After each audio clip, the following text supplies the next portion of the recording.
Hey guys, what's up? I'm out here in the shop today getting ready to do a Rick's Motorsport Electrics stator install on this Razor XP1000. The last few videos I've done, I've had lighting in my video up underneath the side-by-side in a couple different places, and I've actually gotten quite a few questions about that because they said it was really nice and even and lit up and bright and wondered what kind of lights I was using. Well, of course we use different lights for cameras, like say this one right here. We'll use something like this, for our filming setups. And I mean, it's pretty standard filming light, and you can turn it up and down. But this is not what we use a lot of times, like up inside. Like this one right here, we have one up zip tied up underneath the fender of this Razor to where we're going to show what we're working on down here with the stator. And it's pretty simple. My secret, I go to Walmart and I get these Hyper Tough lights. There's a 12-inch, 18-inch, 24-inch, and that's typically what we run, what size we run. And they're like a daylight 5000K, and same thing over here.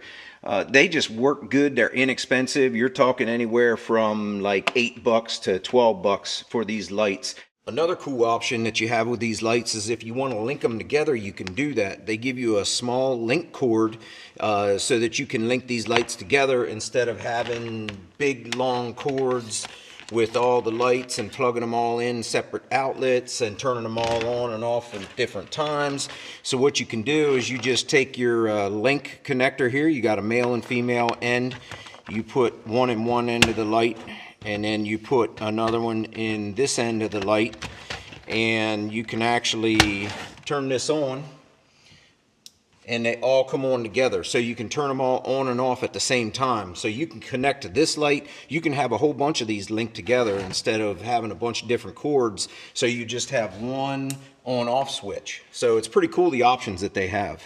So the deal about these lights and what I do with them, I get them, I move them around, I zip tie them, I set everything up so I can see really well. If you get a dedicated shop light, literally one aisle over, there was lights almost identical to the Hyper Tough lights, about one aisle over, and it said shop light. It was $59. So sometimes, things are just labeled certain things because they know they get more money for it, but you can find these at Walmart in the light aisle by the light bulbs and stuff. They're super inexpensive. You break one, oh well, no big deal, just go get another one. So there you go, guys. I hope that helps you out with your lighting situations, and it's an affordable option for you all. We'll see you. Take care. Have a good one.